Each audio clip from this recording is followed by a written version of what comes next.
Bueno, ya estamos en la etapa de la entrevista. Tenemos con nosotros a la artista plástica María Laura Bratos. Hola María Laura, ¿qué tal? ¿Cómo te va? Bienvenida al Archivo Cultural. Muchas gracias por la invitación. Bueno, nos gustaría que nos cuentes un poquito sobre tus orígenes, de dónde venís, cómo empezaste esta carrera. Yo sé que sos arquitecta. Y bueno, nada, contanos un poco. Empiezo. Dale, arrancá. Bueno, todo se remonta al siglo pasado. Bueno, yo nací en Buenos Aires, en Capital Federal, en Barrio Belgrano. Estudié arquitectura, me recibí.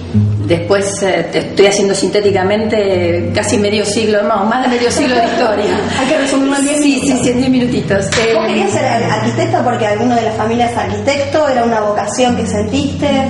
No, de hecho cuando salí del colegio secundario, no, para nada. En realidad no tenía muy claro si quería ser astrónoma, profesora de educación física o arquitecta, ¿viste? Cosa que también suele ocurrir hoy en día.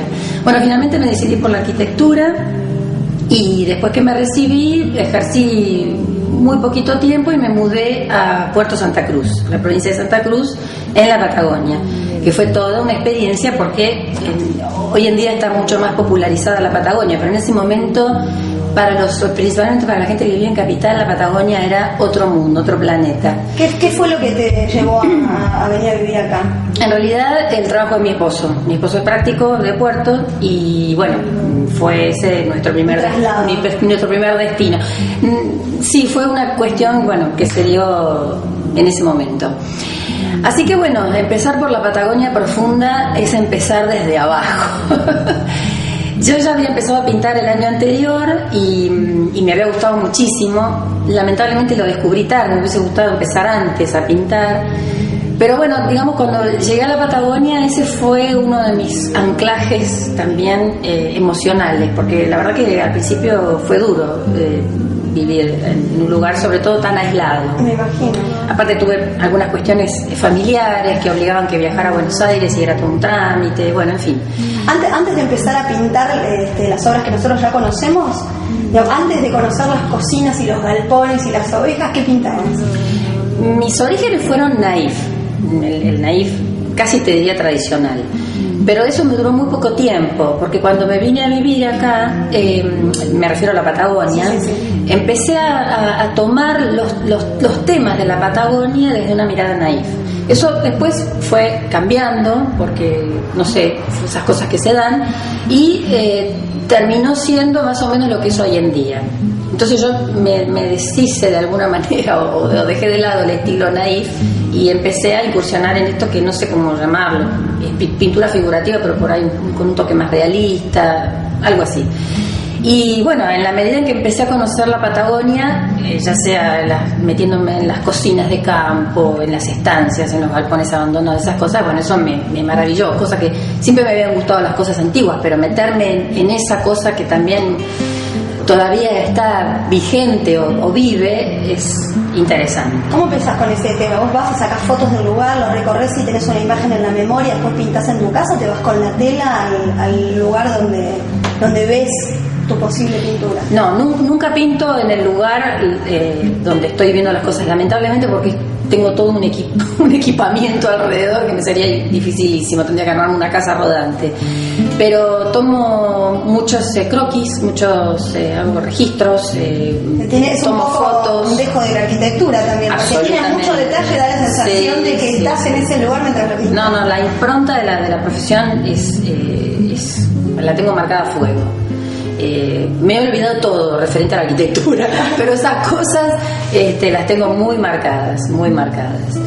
Así que bueno, esto de hacer bosquejos, croquis y demás, y después creo que lo fundamental es respirar qué se siente en el lugar, respirar el clima de donde estás. Cuando entras en un galpón húmedo o no, o derruido, con polvo, con telas de araña, sí, con un olor particular.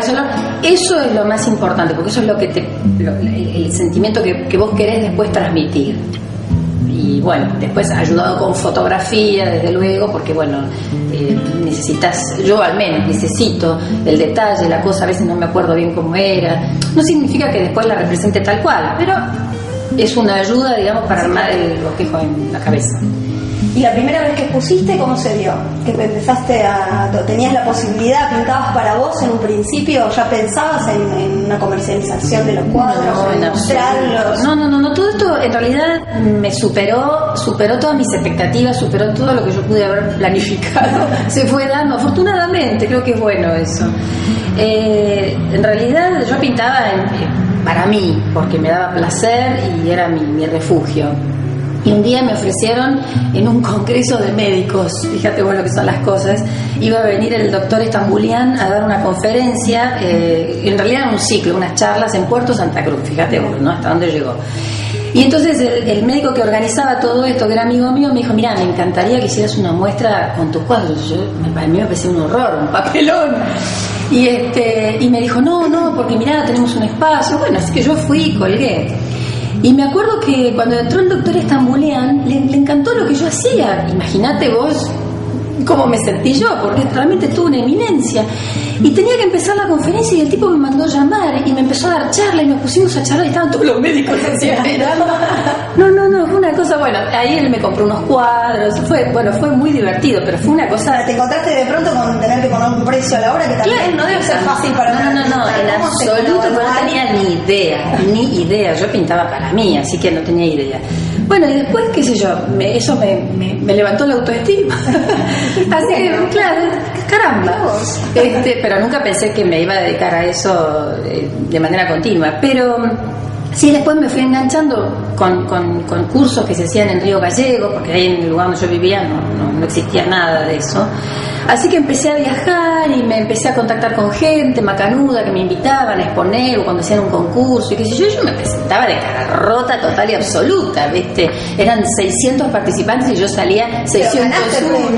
Sí, después con el tiempo fui ganando algunas cosas, pero al principio era de cara rota. ¿Los premios que te dan en pintura de qué constan? ¿De dinero? ¿De menciones? Sí, a veces. Por lo general los premios que son salones o organizados por alguna fundación importante o alguna empresa o algo así, sí, pero bueno, no son siempre eso los que me gano. Pero no lo hago por una cuestión económica en absoluto, lo hago porque lo considero un desafío, sobre todo porque yo pinto algo que por lo general no está de moda, por llamarlo de alguna manera, o se contradice un poco con los estilos que imperan en el momento. Entonces me genera como un doble desafío, no sé por qué, no es que lo hago pensando que voy a sacar el primer premio, ni mucho menos. De hecho, cuando leo las bases siempre leo la medida que hay que presentar y la fecha, después todo lo demás no lo leo, así que más de una vez me meto en problemas porque, viste, bueno, pero sintéticamente eso es cómo llegué hasta aquí. Exponiendo, llegaste también afuera del país. Sí, eso fue otro de los azares que se fueron presentando. Un señor hace muchísimo tiempo me compró en Buenos Aires una obra.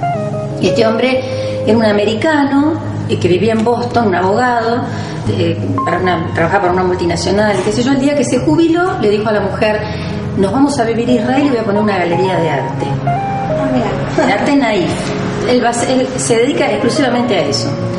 Bueno, así que se empezó a contactar con la gente a la que le había comprado cuadros. Claro, en mi caso, yo vivía en la Patagonia, él venía de otro lado, bueno, no me pudo contactar. Sí, se armó un concurso una vez y yo dije, bueno, me voy a presentar a ver qué pasa. Bueno, la cosa es que salgo, bueno, me dan un premio, qué sé yo, y cuando este tipo vio la firma, no lo podía creer. Porque era yo, me había encontrado, fíjate vos, el concurso estaba organizado por él. Una charla súper agradable, me encantó que estés. Bueno, gracias por invitarme. Espero no haber hablado mucho. No, por favor, estuvo muy bien. Tenemos un regalito antes que te vayas, tenemos un auspiciante rico. Bueno, muchas gracias. Algo rico para festejar, lo que venga, ¿no? Maravilloso, bueno, muchísimas gracias. Bueno, muchas gracias María Laura. Nos vamos a una pausa y enseguida volvemos con más Archivo Cultural.